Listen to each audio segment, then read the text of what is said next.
That's all right.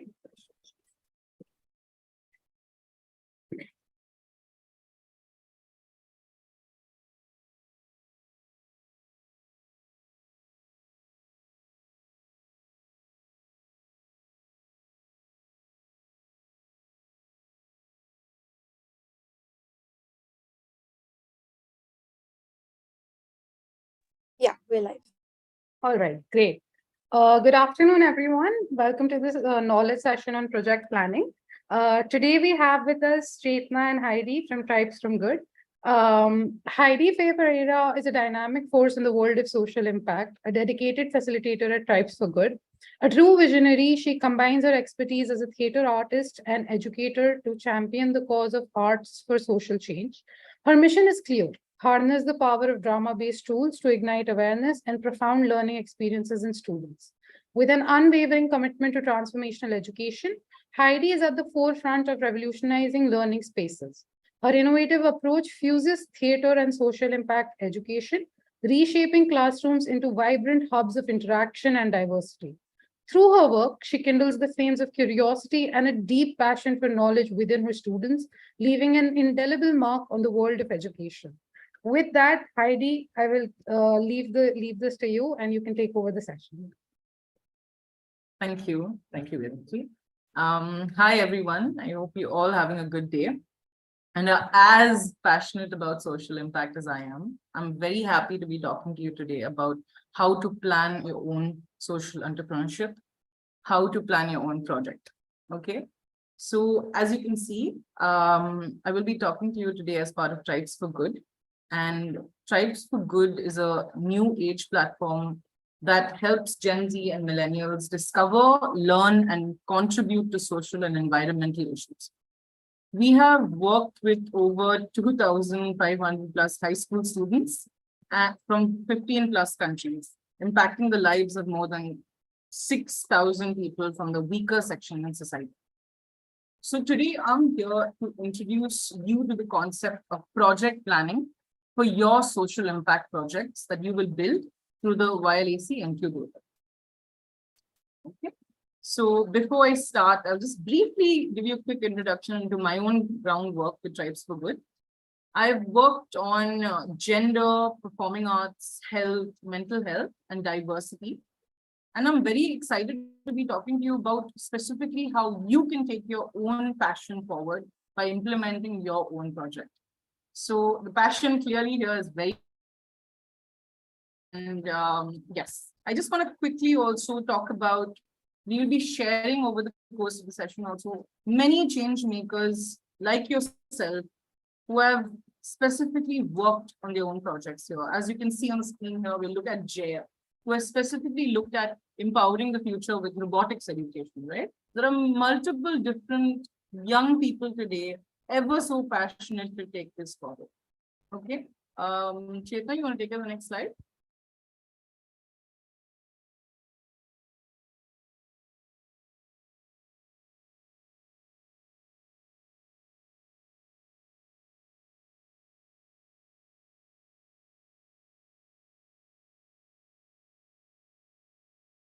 Hi, sorry, Heidi. Yes. Go ahead.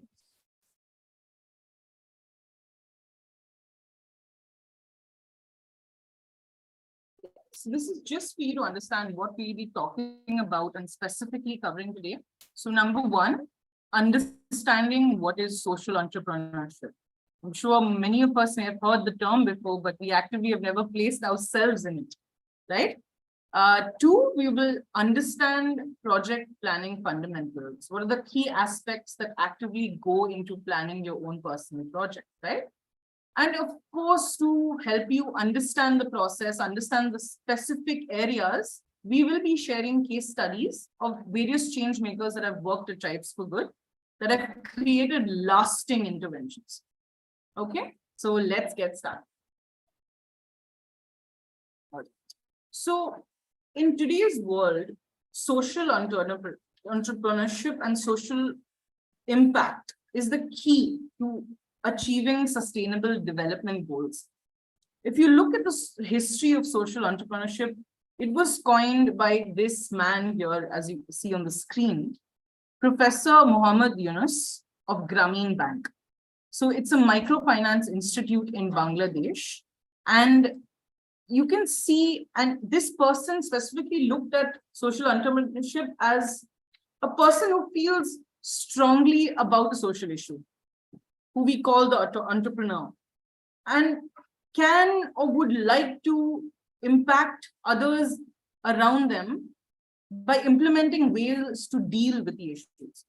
So you could say a social entrepreneur is someone who starts with a very passionate idea about doing something for society and picks up to implement ways they can do that. Okay. So I just want all of us to not be worried too much about the term itself, but think about the process. It's all about the process that you will be implementing.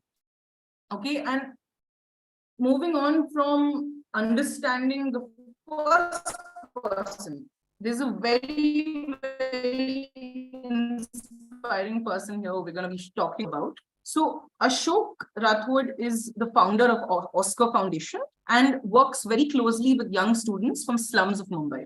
Okay. His mantra was no school, no football, which is focusing specifically on students and children who do not have access to any kind of physical activity, who do not have access to schools, do not have access to basic education like we do today. So I am hoping all of us would be inspired to hear his story, and let's watch this video as a first example of someone who carried the term social entrepreneur. Washing machine, हाँ aunty, और इसीलिए कपड़े धोने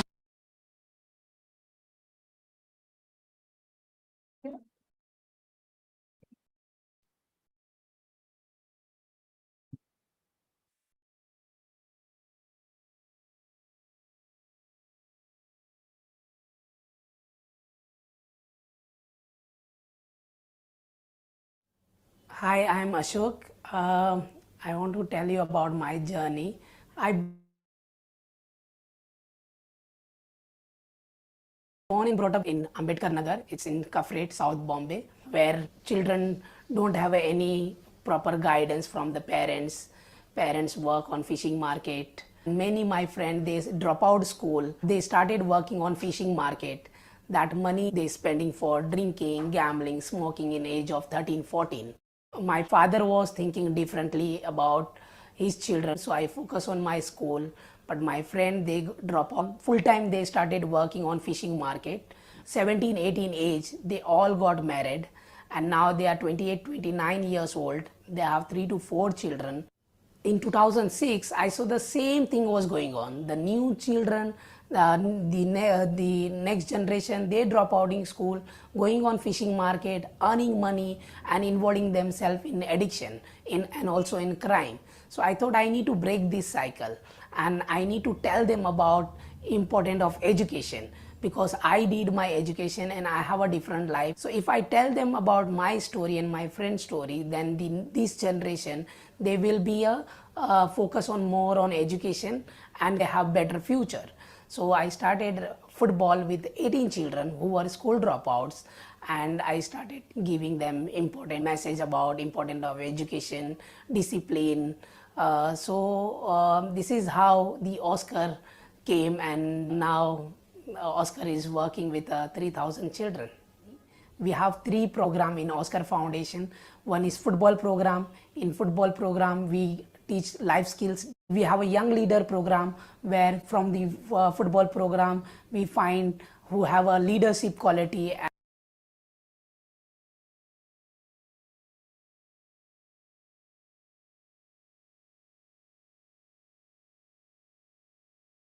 Yes, Heidi.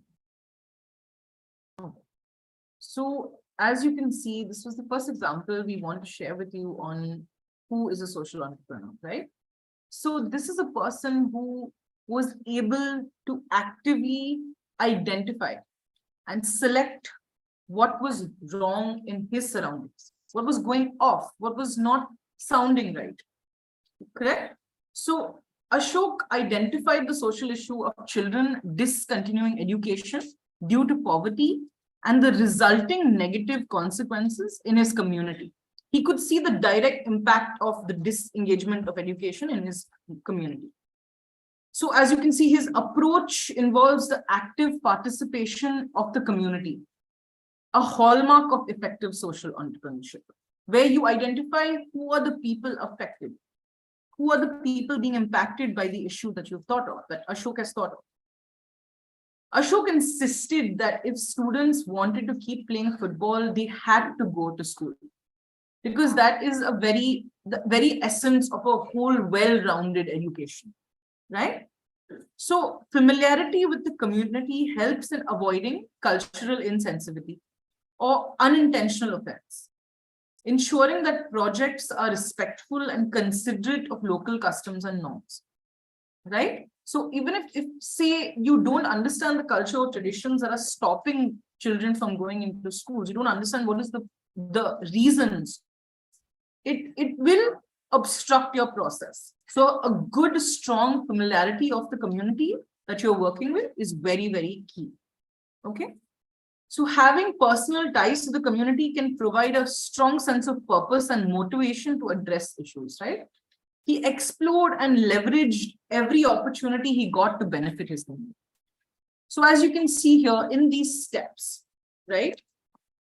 So we have given you an example, the first example of the process that he undertook in this timeline that we have here. Okay. So if you look at this carefully, I hope first of all of you are inspired, have been inspired by Ashok and want to understand the active steps he took in implementing his project, right? So we have divided your project. Use this as a very basic template as an example. Your project is divided into 20 to 24 weeks, okay? Wherein week 1 directly looks at selecting your issue, right? If Chetna, you could just show the next slide very briefly. So when you're selecting an issue, you can also think about what the youth today are intervening for, what the youth today are talking about, what is on their mind, what are they referring to when they talk about social issues, right? So for example, let's take a small example. Say you choose something like climate ambition, which is a social issue that impacts the entire world, not just one society, right? So say that you look at climate ambition and you want to actively implement strategies on a small scale level, say in your own household. You can start a basic project that looks only at the people in your neighborhood, in your community. You don't have to start large. You don't have to worry how now my project is going to save the world. We don't want you to reach or go that far. That is in the later steps of implementation. Your first step will be the people in your own surrounding, your own neighborhood, right? So whatever it may be, it could be climate, gender, education, whatever it is, you start by identifying who it's affecting in your community. Then we move on to the research. As you saw, Ashok immersed himself in the local community, built a common link, built motivation for himself to know the people, to understand what they're going through, right? So research can be conducted by you simply going to 3 people in your neighborhood who are from a, say, weaker economic section, you understanding what their experiences are in survival, you understanding how are they part of the community, what could be some issues they may be facing. You have a very basic, simple conversation, right? That counts as your first step towards research. Then actively, you can go on to things like, I'm sure many of us have thought about Google Forms, have used Google Forms before, used methods like where we actively have a questionnaire for a group of people, right? In a very similar fashion, we conduct a set of questions to the people in our community, where we identify, okay, these may be some areas they are faced with in connection to climate change, right? So from there on, it becomes easier for you to identify what kind of strategy you can implement according to the needs of your community. Okay, so moving on from research, once your research is conducted either through conversation, through interview methods, through questionnaires, whatever way or method you find best, we have to identify the gap. right? Because there'll be multiple people giving you multiple different opinions. What is the missing link in all of the research that you've gathered? What is something that you see that there is a lack of? Or one, so for example, people are focusing on water scarcity.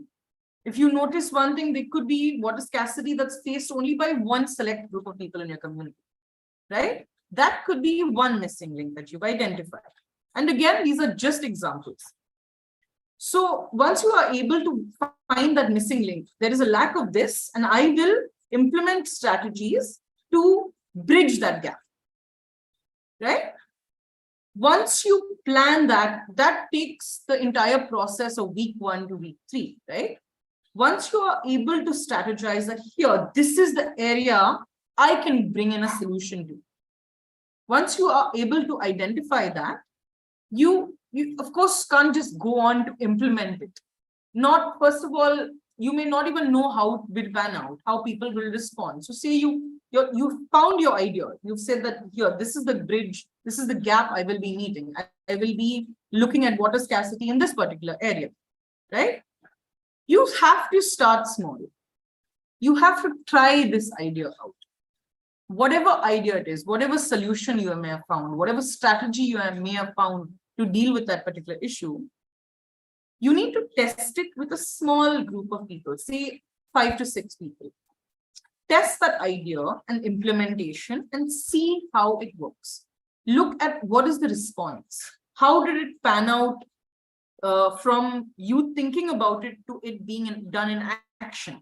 Is there a difference? Are there some ways you can include in it? Are there new ideas you can add to it? Of course, you'll also need to get feedback, right, from the people you've launched this pilot with. So once you start that small idea and you implement it and see how it went, that's when you will, on the basis of your feedback, on the basis of how people have responded to it, you will launch it, right? And that is when you will launch it with more than 5 to 6 people. It will widen from 5 to 6 people to say 10 to 15 people. And as time goes by, you will increase the number of people you're implementing this idea with. Okay, and don't worry, all of this may be sounding a little new to you or confusing, but we will be giving you examples also to show you how it works with an actual issue. Okay, finally, after you launch your idea, the most important part is measuring your impact. Now, we can all come out and do multiple different things in society. Multiple people want to impact multiple areas in society, right? But if you're unable to measure what your idea is causing or the consequences or say the outcomes, if you're unable to measure how your idea is actively helping people, then it's a very limited research. It's a very limited, you can say minimalist argument. It becomes like, I am implementing this, I see this as a problem, I'm implementing this, and this is the only 2 concerns I have. You have to remember that the people you're implementing this for are very, very, very much a part of the picture and are, in fact, you cannot have your implementation process or your project without the people you are doing it for. Okay, so your audience, your target, direct contributor to your work. Okay, we can move on now to the next slide. I'll get into a few more examples. So if you notice one thing about Ashok's video, the first time he started talking about the project, the moment he started talking about the project, he had a very clear understanding of why he's doing this, right? So if you think about it, if you identify why you want to work on a particular issue and why you want to bring out a solution in this, it's very important for your motivation in your own work. So for example, I want to work on, let's take a clear, simple example of climate itself. See, I want to work on climate ambition and I'm so excited about it. I want to implement it. I want to portray strategies. I want to showcase my passion for it. But why am I really doing this? Many a time it's someone who, if someone who wants to get a increase or get a better educational experience will want to do it. Sometimes it's a reason such as enhancing a resume, or wanting to work towards this issue because I'll be able to bring out my voice. But your why is much more different than that. It's your personal story.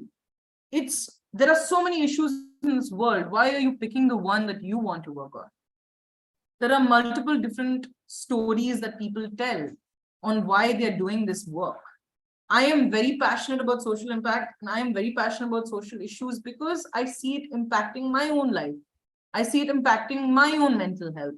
I see so many social issues today that are directly linked to me. And that is my personal story, that I want to bring about this change for the world because it's caused me a certain amount of, you can say, inaccessibility or a certain amount of suffering, right? So your personal why is very, very important. And Simon Sinek here will also elaborate on when you choose a social issue that you care about and you want to say something about, why you want to say something about it really matters. Okay, so let's briefly pause here to just take a look at this video. Why is it that they seem to have something different? Why is it that Martin Luther King led the civil rights movement? He wasn't the only man who suffered in a pre-civil rights America, and he certainly wasn't the only great orator of the day. Why him? And why is it that the Wright brothers were able to figure out controlled powered manned flight when there were certainly other teams who were better qualified, better funded, and they didn't achieve powered manned flight, and the Wright brothers beat them to it? There's something else at play here. About 3.5 years ago, I made a discovery, and this discovery profoundly changed my view on how I thought the world worked, and it even profoundly changed the way in which I operate in it.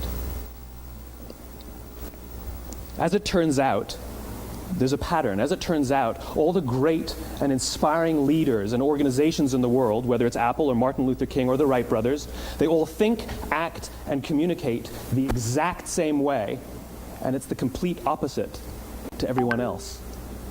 All I did was codify it. And it's probably the world's simplest idea. I call it the golden circle.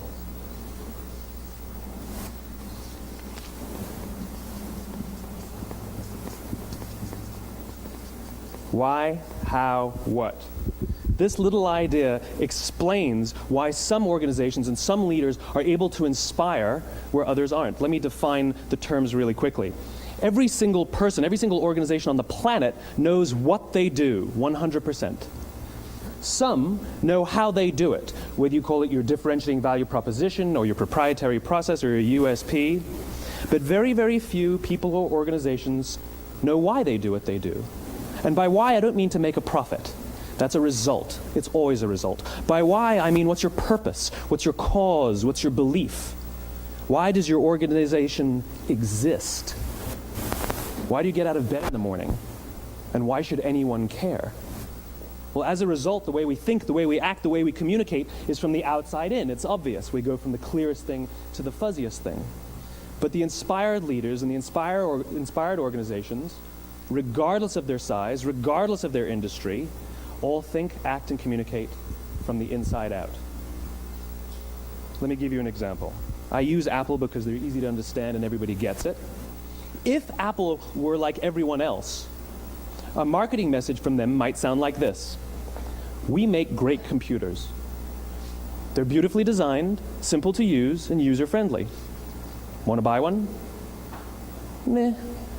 And that's how most of us communicate. That's how most marketing is done, that's how most sales is done, and that's how most of us communicate interpersonally. We say what we do, we say how we're different or how we better, and we expect some sort of behavior, a purchase, a vote, something like that. Here's our new law firm. We have the best lawyers with the biggest clients. We have, we always perform for our clients, do business with us. Here's our new car. It gets great gas mileage. It has, leather seats. Buy our car. But it's uninspiring. Here's how Apple actually communicates. Everything we do, we believe in challenging the status quo. We believe in thinking differently. The way we challenge the status quo is by making our products beautifully designed, simple to use, and user-friendly. We just happen to make great computers. Want to buy one? Totally different, right? You're ready to buy a computer from me. All I did was reverse the order of the information. What it proves to us is that people don't buy what you do, people buy why you do it. People don't buy what you do, they buy why you do it. This explains why every single person in this room is perfectly comfortable buying a computer from Apple. But we're also perfectly comfortable buying an MP3 player from Apple, or a phone from Apple, or a DVR from Apple. But as I said before, Apple's just a computer company. There's nothing that distinguishes them structurally from any of their competitors. Their competitors are all equally qualified to make all of these products. In fact, they tried. A few years ago, Gateway came out with flat screen TVs. They're eminently qualified to make flat screen TVs. They've been making flat screen monitors for years. Nobody bought one. Yeah. Could you take it to that slide of the weeks, the steps in the planet?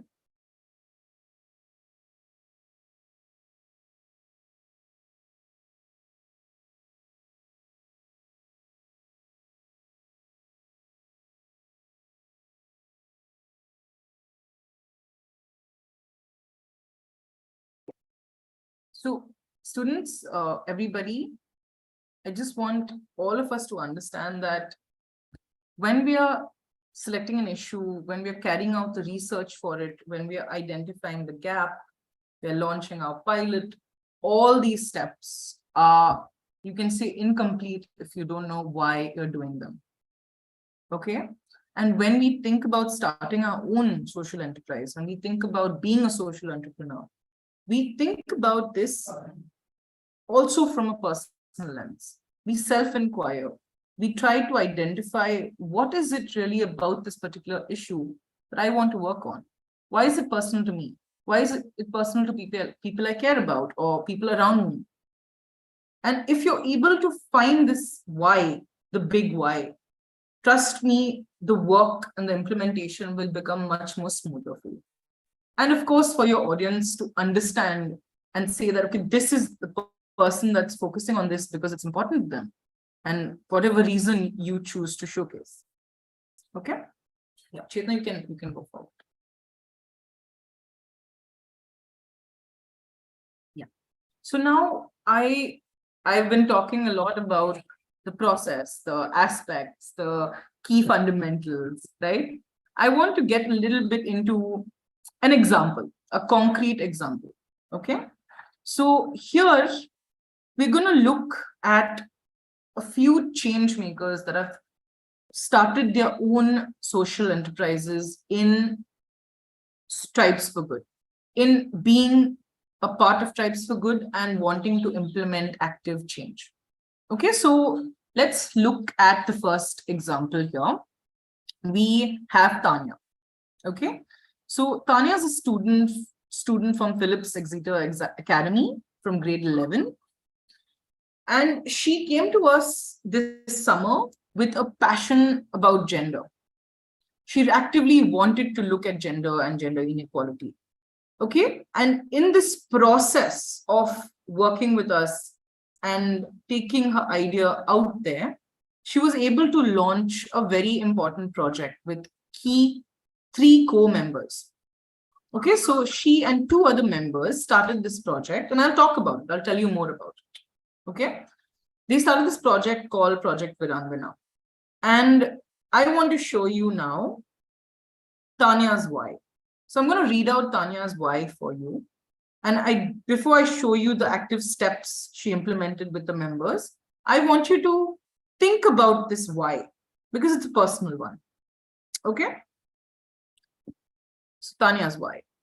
I never realized how prevalent human trafficking was until I had to watch 2 documentaries on the issue. Okay. So, and this particular student here continues to say that due to cultural stigma, issues such as sexual abuse, gender inequalities that function in different areas in society, they're very, very, you could say, talked about less because they're considered shameful or embarrassing, right? So Tanya wanted to use her privilege and effort to not just help survivors, women who were affected by multiple different areas of gender inequality, but also wanted to help facilitate conversations around the issue and change people's perspective that there is one gender that is superior, right? And this is a very interesting project that was implemented here for us to see, because it was from a student who had a very personal reason. As part of college, she had to watch a documentary as part of an assignment. And from there, a spark started within her, an idea that wanted to talk about what is this concept of gender? How is it affecting people? And when she actively went further into it, she noticed how it's actively affecting women the most, right? And here's when she started her own research. Again, I'm going to take you through how she did this. So Chetna, you can go on the next slide. So if you can see here, firstly, Tanya was very, now if you look at the topic of gender, it's quite vast. It goes into multiple different areas and fields, right? So what Tanya identified was she took one issue that concerns gender, which is human trafficking, right? And conducted her own research to identify. So firstly, she selected the issue, gender and human trafficking. Then she went into the research part and actively looked at the amount of impact it has had on victims. So you could see that if you can see the statistics here, I don't have to necessarily reiterate them, right? It's quite alarming. It's quite shocking for us to see that this still happens today. So firstly, highlighting the statistics as part of your research becomes very important to show people that, yes, this is an important issue. Whatever I'm working on is crucial and important to me, because look at the impact it has had on people around us, right? So this would say this is the first step of identifying the issue and immersing themselves into the research that looks into the consequences and impact this has had on people's lives. Step 2 is immersing yourself in the issue, right? Where your research doesn't just stop at statistics. It has to go into talking to people, actively looking at maybe survivors and victims who've gone through such a thing. So Tanya's journey began with the 4-week Global Challenges program. And she explored her big why. Just how all of you are hearing this from us today, she's gone through the very similar process. This was followed by interviews with beneficiaries and the leadership team, right? And we had multiple opportunities to give Tanya in her showcasing and presenting her research, right? Immersing herself in the issue doesn't just stop at, I want to study this, I want to understand this, so I will get myself enough information. You also come out and you present that information to your audience, to people around you, saying this is the impact it has had. Okay. And once you've shown your audience that this is the consequence of this issue, you implement your first pilot, your first idea. You implement it in a small scale platform. So as I said, 2 to 3 people, right? So this is how Tanya did it. So you can see as Tanya focused on a world where women have the opportunity to lead respectable lives, empowered by the confidence of economic independence. This is the strategy, the solution that Tanya thought about after looking at the research, after looking at the issue of gender.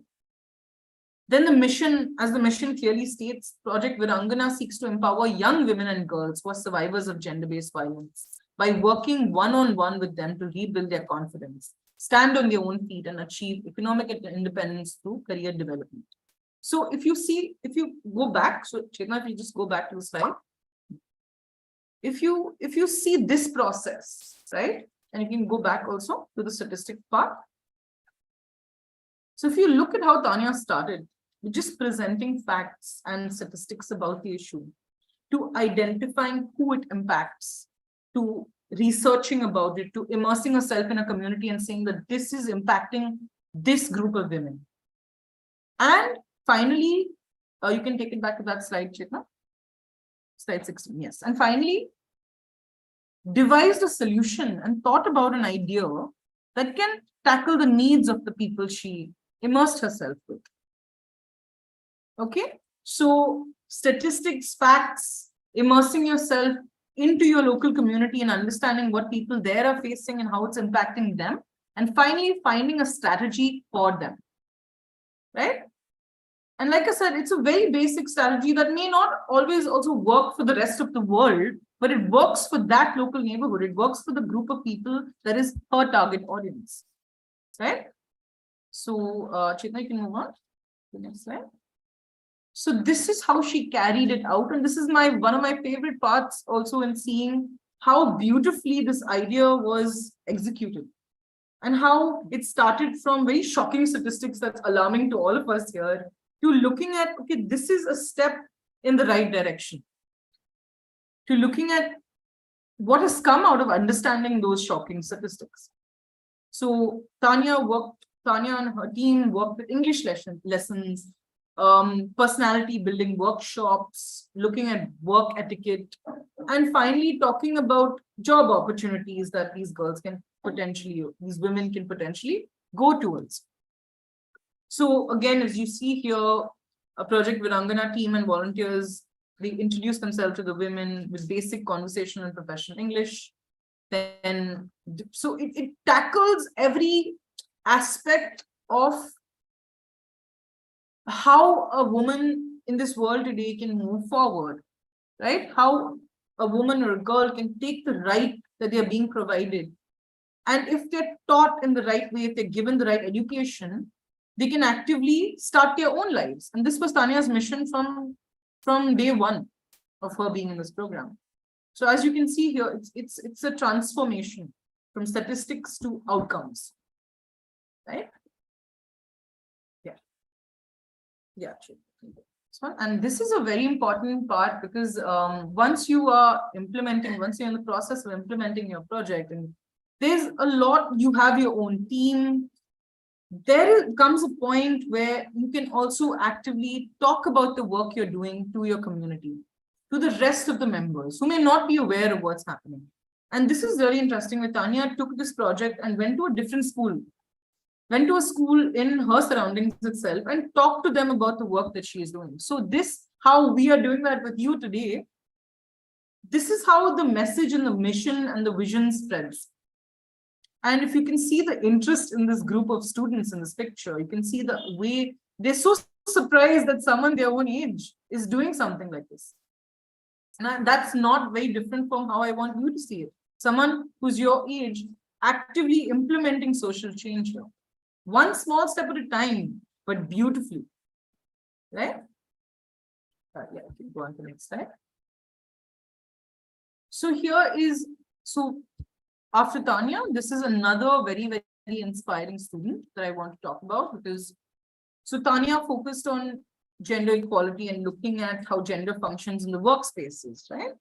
Here, Keisha specifically looked at how many women in these times are being affected by cervical cancer and do not have the right amount or at some levels, any amount of information to tackle it. So there's a lack of understanding of what this disease is, especially among women. So Keisha took these small steps to broaden that education. So her issue was clear, health and access to healthcare, right? Specifically looking at how women are affected by cervical cancer and how they do not have access to information on it. So if we just pause here to take a look at Keisha's journey, I think you'll get a lot more understanding of what I'm telling you about.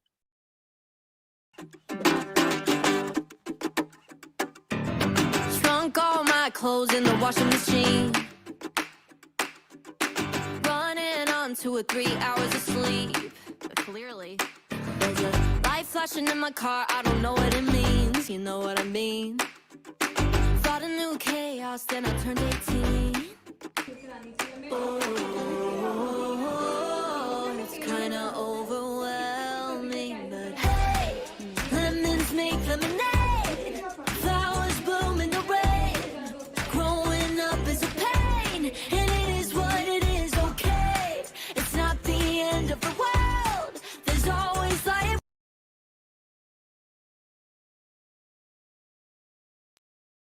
Yeah, so if you could see how this journey also started to Kesha just simply identifying that this is a disease that's impacting many women, right?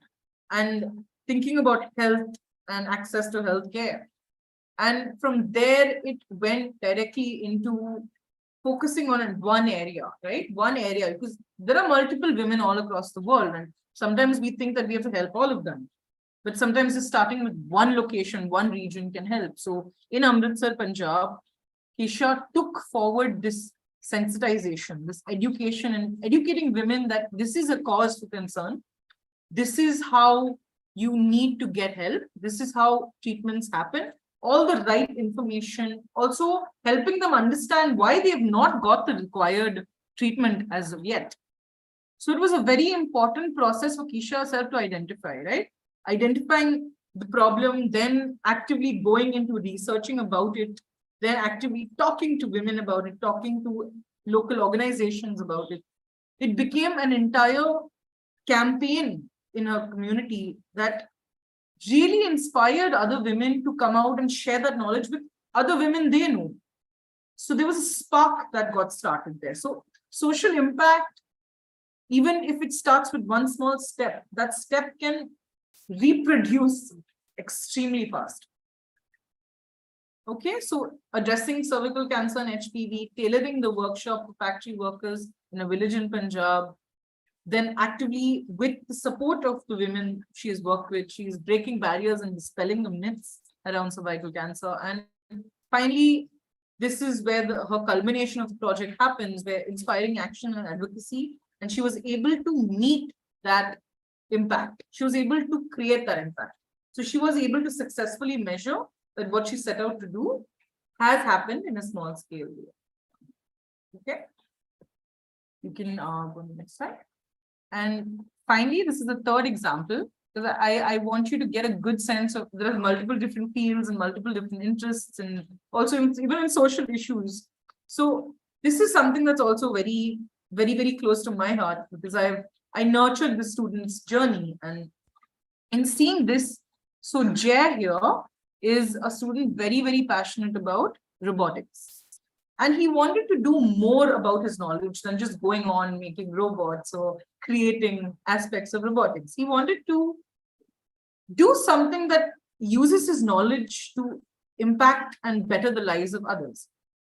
So he had this really, really interesting idea that, robotics is going to be the face of our future in education, in so many different areas. Technology and robotics is picking up. And some people in this world today do not have any access to knowledge about it, and it's going to be impacting their future. So this was an idea started by Jay, where he wanted to use his knowledge of robotics to teach young children and young adolescents and how the subject works. So he provided hands-on learning and experiential education to local NGOs in Delhi, and even went ahead to even creates robotic kits for students to actively implement what he's teaching them, right? So he introduced 21st century skills to a group of people who did not have access to it. And it was a very crucial point it is a very crucial point for education. Generating interest in STEM subjects is also something Jay wanted to reach as a goal, because many children, many students today in schools and colleges are not too keen or passionate about, say, science and technology, because there's a lack of information on what it contains or what it's about. So breaking those myths and starting those sparks is what Jay played a very big hand in. And these are the small scale social impact journeys we want to showcase to you, so that you understand that it starts small. It starts from you saying, hey, this is something I really care about. It's impacting me. It's impacting my friends and family. What can I do about it? Can this be a solution? Is there a solution to this that I can bring in? Right? So if you look at the regions Jay was able to impact after this small idea came out, it was Punjab, Maharashtra, Karnataka, Delhi, Tamil Nadu, Uttar Pradesh. It's brilliant. It's brilliant to see how it picked up, right? And it was a unique factor. It was a unique thought. It was a unique idea, which is why your big why matters a lot. your personal story as to why you want to tackle a particular set issue matters. Okay, so you can move on to the next slide. So this is another example. So I've been showing you a lot of young people who, have used their education and their privilege to start their own entrepreneurship journeys.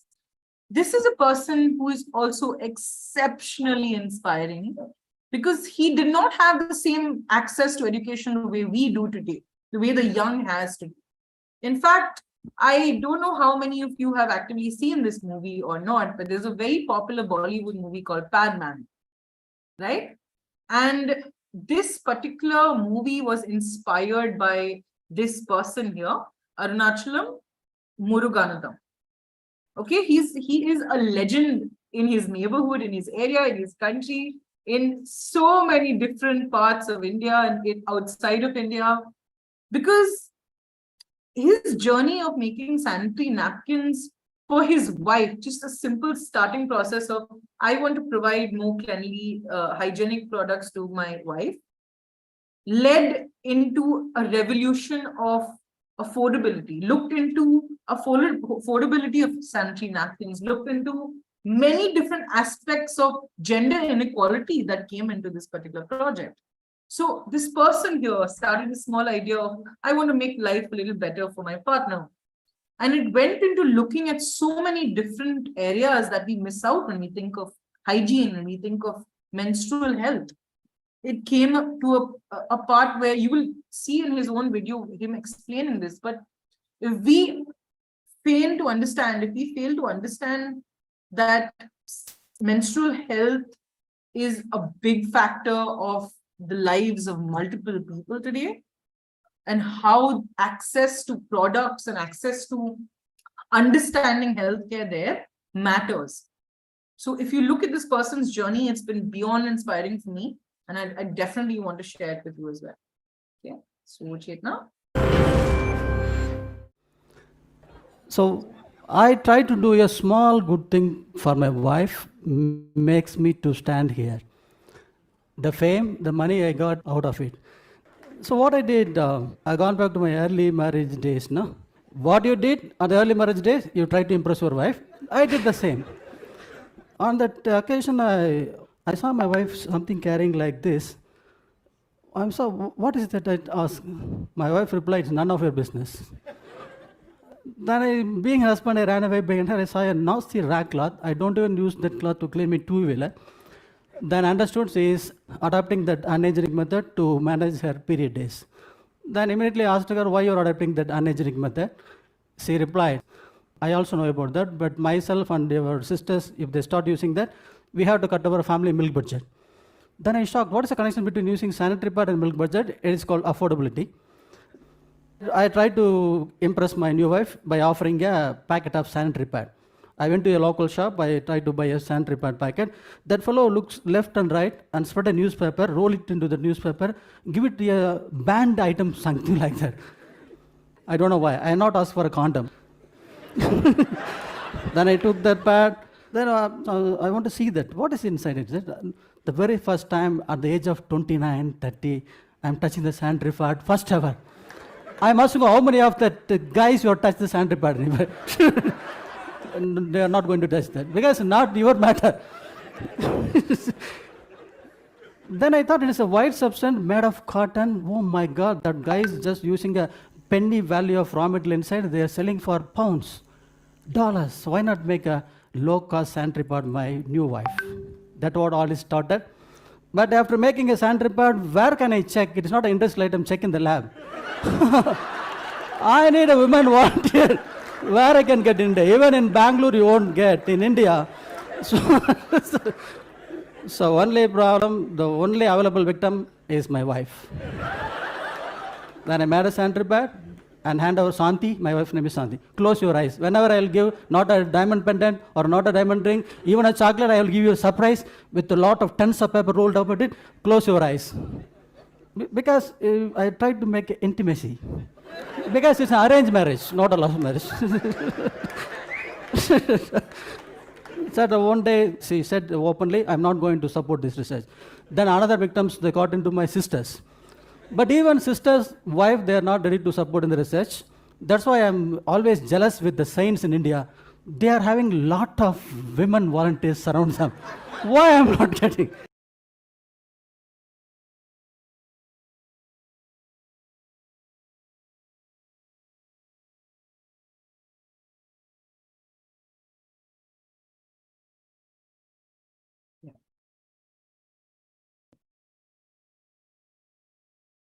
Chetan, actually, you just play the last part of the video because it's a very important message there. I want everybody to see. Yeah, I think it's just you'll see the Even without the calling all Anandas, Nandas, they will get lot of women volunteers. 630 installation happened in 23 states, in 6 other countries.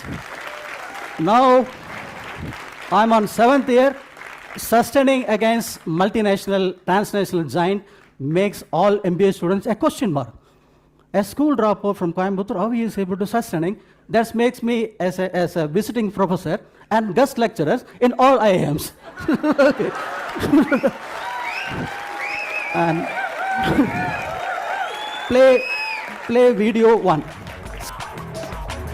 Seeing the nasty cloth at my wife's hand, no? Why you are using nasty cloth using method? She replied immediately, I know about napkin, but if I start using napkins, then we have to cut our family milk budget, she replied. Why not make myself a low-cost napkin? So I decided going to sell this new universal machine only for self-help group.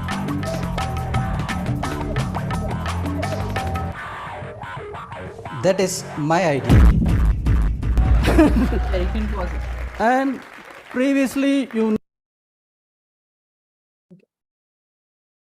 So as you saw in this video here, it's a very, very personal story here.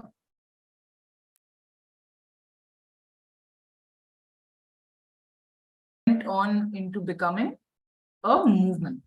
It went on, if you saw the number of states, countries this person has impacted, right? So it's not very different from us thinking about what we care about. It isn't so far away from us as we may think sometimes, right? Just thinking about what makes you passionate, what makes something work, what may help someone in their own life can start that idea for you. Okay. Yeah, Chetna, you can move to the next slide. So this is a very important example that I'm going to highlight here for you itself, because I think it's great to also see it in action, right? So in every social impact idea or project you want to carry forward, right, you have to start with empathy, because it's a skill that will not just take you forward. It's a skill, it's an inborn life skill that is crucial in any kind of work we do that concerns others, right? So empathy meaning empathize with your target audience. Who are you doing this for? And put yourself in their shoes and think about, if you were the one facing this issue, what interventions or what could you have possibly wanted? Or even say a small idea or a small offer of advice. How could this be made better? So for example, Cheta, I'm going to ask you to go to the next slide and come back to this every now and then, okay?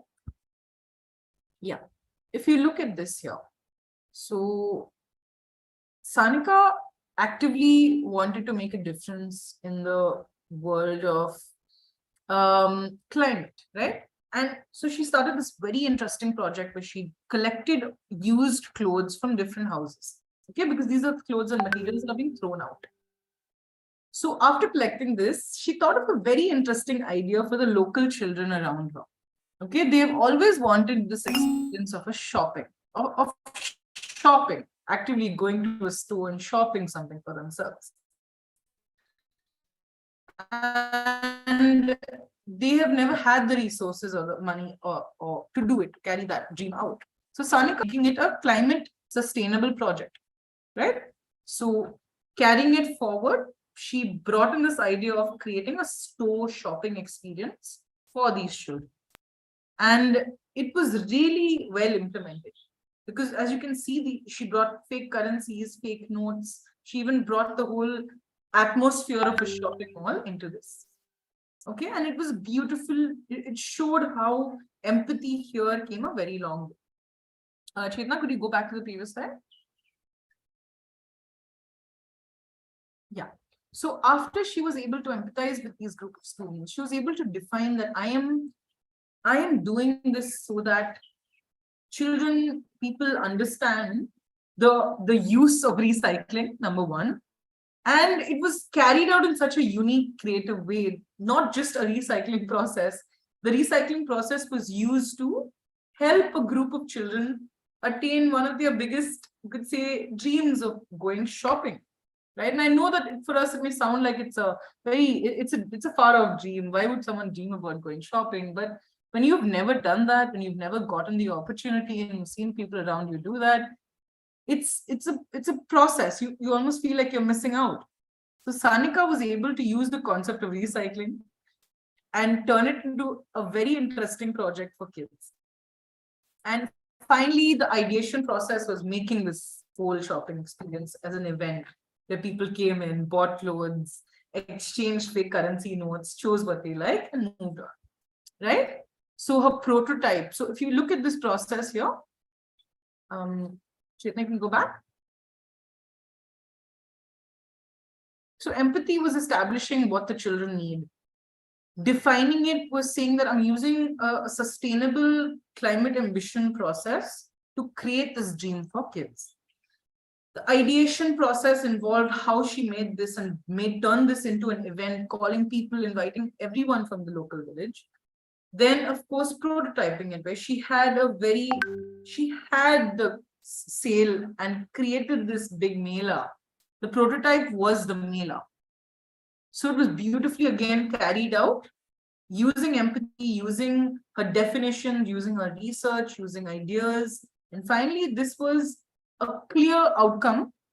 It was a clear outcome test to see how the children were so inspired by recycling now. And everyone in that whole area and region was inspired by recycling as a concept that was so creatively put forward. Right? So this was Sanika's idea. So we are going to move on from this now. Okay. This is a very important aspect to everyone, for students, for young people carrying out their own projects, is when you select your target audience, always remember that you have to be very respectful of their rights. You have to be respectful of the community rules and regulations. And multiple times we think, okay, it's our target audience, so we can implement and talk or do any kinds of research, right? But no, you have to maintain a certain amount of ethic when you're reaching out to people. You have to be clear about what you're doing. And if you see in this picture, the faces of the community members are blurred out because this is a community that does not believe in age of social media, right? And they do not necessarily want their faces to go out there into multiple different platforms. So that was a clear consensual moment there. You have to take consent of your target audience when you're implementing your project. Okay? Tell them that their pictures may be going out to social media. Tell them the outcomes that you're going to be using them for. Okay? It's very important. It is considered, that is an ethical way of conducting your research. Okay? Yes, Chetna, you can move on. Okay, so again, I'd like to just quickly reiterate this before we put an end to the session. So week 1 to week 3 is your own process where you are actively immersing yourself in the issue, identifying the audience, identifying what solution you can possibly implement on a small scale. Then you're moving on in week 3, you move on to identifying the missing link. What is the lack of here that I can bring a solution to? As you saw the multiple different examples here, Sanika saw a lack of recycling, Jay saw a lack of technology education access. So many of them saw a missing link, right? Then finally you launch your pilot, you test it small, okay? You go with 2 to 3 people before you do a bigger launch. Okay, so week 4 to 8, you find a small group of people you can test your work with. Could be your friends, could be your own people as well. And finally, you launch your project and you get feedback from the community or whoever you've worked with. Finally, week 20, beyond week 20, culminating your project becomes a little stretched. So by week 20, you have to aim to finish and wrap up the final stages of your project so that it can then carry on just being implemented across regions. Okay, so this is how you implement your first idea. And always just know that don't worry that your project may only have one idea and you may get more ideas later. Once you measure your impact, you can always take that project forward using more volunteers and more people. Like Project Virangana and Tanya's work, after she was able to have and conduct her own project, she implemented it into multiple different schools and colleges. Okay, so that's that. And Cheta, I can just put the last slide. Okay. Very briefly, I'd just like all of you to read this particular methodology, which is a very, very helpful method in conducting your research. So it doesn't become solo, it doesn't become a self-led journey, right? So observation, conversation, imagination is the three key aspects we use in working towards social impact. Okay. Okay. So to finally put an end to the session today, I just want to tell you that as the message very clearly says out loud here, India's growth today, the country's growth, or any country's growth is powered by the youth voices that come out. And I have seen this firsthand in the work I've done with Tribes for Good. So strong young people like you are who we are looking at towards social change. And I know for a fact that social impact can be much more long lasting if it's voiced by you. So I would urge all of you to use this session as well as you can. And remember that it's you that are the voices of social change. Okay. Thank you. Thank you so much, Heidi and Chetna, for being here with us and also laying out this really helpful structure through which to think through project ideas. And I'm sure all the students who are looking to participate in the incubator will find this really, really valuable.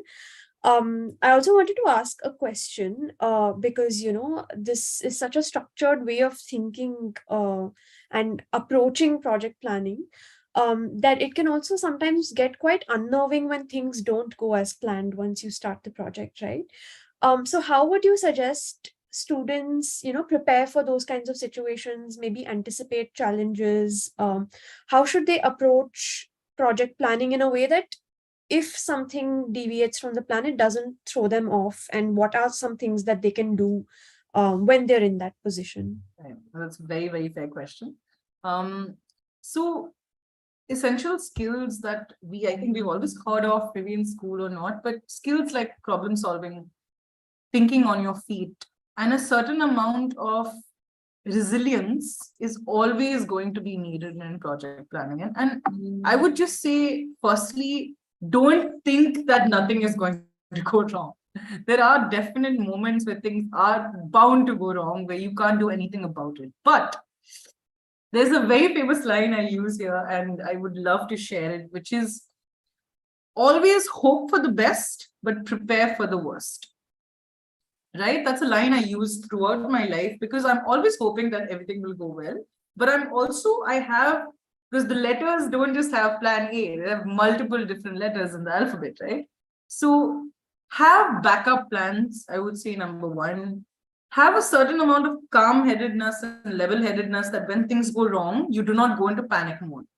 You do not think that, okay, I don't know what to do now. It's all gone. It's all lost. That's not the case. If you're able to calmly assess yourself and think, okay, what else can I do here? So I would say number one, definite amount of growth mindset is needed. Okay, and what I mean by growth mindset is if this doesn't work, I can do this. So have, say, 3 to 4 different options that you can implement if, say, a set outcome doesn't come across. Okay, so like I said, it's very important to firstly not panic. Second of all, always have a few backup plans because they're never too less of those. And remember that even if something goes in an outcome that is you see as negative. That's a very important learning process, which is why we have the pilot, right? Before you launch it high and wide, you have the pilot to test all of the things that could possibly go wrong as well, right? So just these three things: resilience, growth mindset, and a certain amount of level-headedness is what you need. Okay. And Thank you so do much. remember That's the really quote, which is hope for the best, but prepare for the worst. Right? Okay. I hope that answers your question, Nidhi. Yeah, that's really helpful. Thank you. All right. Thank you so much, Heidi and Chetna.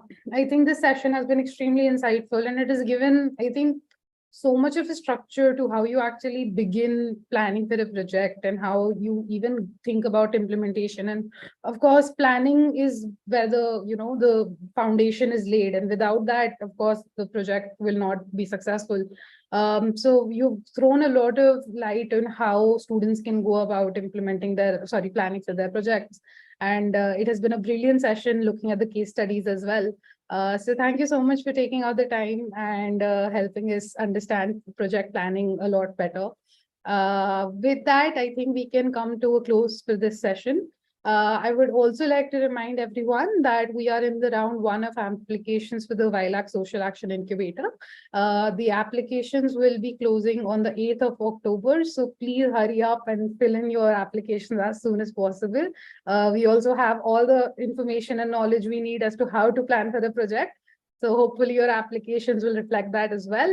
And eagerly waiting for everyone and their applications and their entries. Thank you so much, everyone. Bye-bye. Thank you. Thank you.